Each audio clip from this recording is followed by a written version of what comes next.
everybody comes on there, whether they think that they have all the answers. I have to say I didn't. I'm not saying I mean anything special. I didn't have all the answers. I came on with an open mind. I didn't know what I was even doing. Commissioner John Ed Reginald recently wrapped up his 10-year term on the Arkansas State Highway Commission. We had a chance to sit down with the Armorel native and discuss his time on the commission. I had no idea what it would be, none whatsoever. And when I got through talking to Dan, I wondered what I was doing here. I started talking to the other commissioners, such as, well, Prissy Hickson was my first chairman. And I talked to her and worried her to death. And I think I called her too much, but finally I began to understand a little bit about it. But you know, it takes a while to understand. It may have been a lot to take in, but Mr. Reginald was able to get a hang of it, getting a groundwork of how Arkansas's highways worked. And 10 years is a long time, but it's not long enough to really, what you might say, be able to learn everything. And you have to depend on your staff all the time, too. Your staff is the most important thing. Okay. When I came on, I thought we had money, but I found out we didn't have any money. I found out that the money was not quite as plentiful as I thought it would be. And I think maybe that you had no perception of how they were financed, how they were built. You thought you could say, I want to build a road, and bam, bam, bam.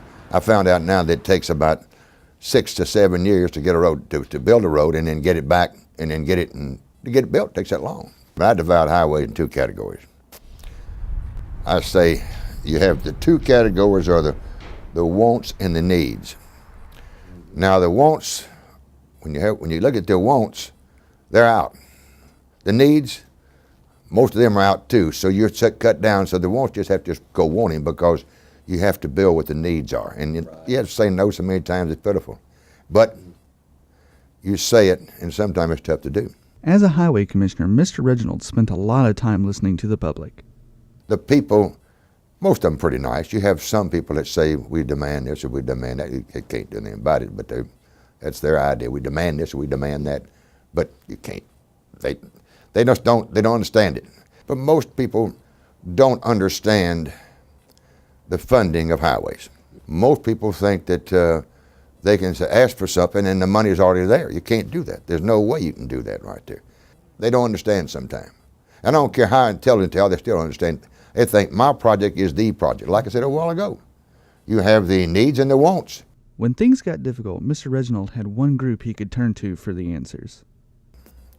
You need the highway personnel to be able to employ you to be able to tell you what to do. Let me tell you what, this staff, they know what they're doing. No doubt in my mind about it.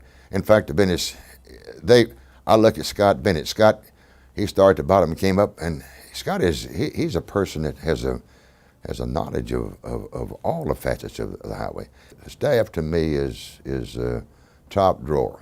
They do more with less funding than anybody I've ever saw.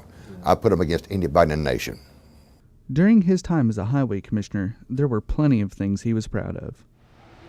The half-cent sales tax, to me, it gave us enough income, you might say, or funding to get through some tough times, and also with your 4-lane connectors, 5-lane connectors to your roads and so forth and so on. It was a great help to the commission. Through the half-cent sales tax, we're going to be able to put a 3rd lane up in Northwest Arkansas. That's from Fayetteville all the way up to the state line. Now, that's a great thing. Then I come over to our side of the state. I look at 226, 18, the things that we've done over there. Then go down and look at 167 down south in South Arkansas. I come to Central Arkansas. I look at the work we did in Conway and Little Rock. Just everything done was great. I don't know anything other way to express it except say that it was a good thing to be done. Even though his time on the commission is over, John Ed still looks to the future of Arkansas's highways. I would like to see the highway between West Memphis and Little Rock add the extra lane on 40. I think that's the most important thing. That would be the thing I'd like to see come to pass, but as you know, we're limited on that. Road user bill, that I feel like it's ours because it deals with automobiles, it deals with batteries, tires, anything pertaining to automobile. Right. I think that's the first place you need to start. It may have been a learning experience, but John Ed still took a lot from his time on the commission. I came on board and I sat there for 2 years. I said very little. I learned. I was learning, I was soaking up knowledge and so forth and so on. A lot of people think when they come on the commission, I have all the answers. I have all the answers. Now, I have them already. I've got my mind made up. I didn't come on with that in my mind. You don't learn everything there is. Yeah. The thing about it is you try to learn and do the best you can what you got, what you know.